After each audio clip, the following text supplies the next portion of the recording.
Hi, I'm Lindsay from howtosew.com, and this is a Machine Minute brought to you by Baby Lock and the Grace Machine.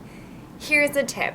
Whether you're adjusting the stitch length or width, stitch out the new setting on a fabric scrap before sewing on your project. Let's take a look at how to adjust the stitch length.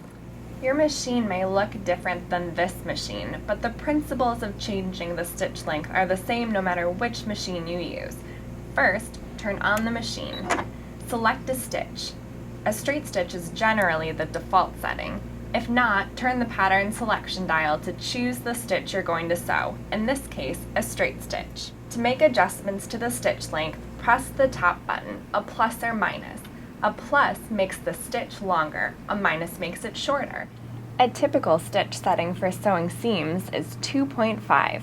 For machine basting, a good length is 4. Now, let's look at how to adjust the stitch width. Make certain the machine is in the on position.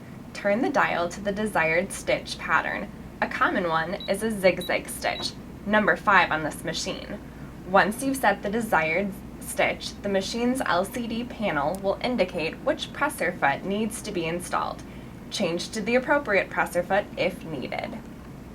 The default setting on this machine's zigzag is 1.4 millimeters long and 3.5 millimeters wide. To make adjustments to the length, use the upper button. To the stitch width, use the lower button. The plus makes the stitch longer or wider. The minus makes it shorter or narrower. If your stitches stack up and bunch together, stop sewing.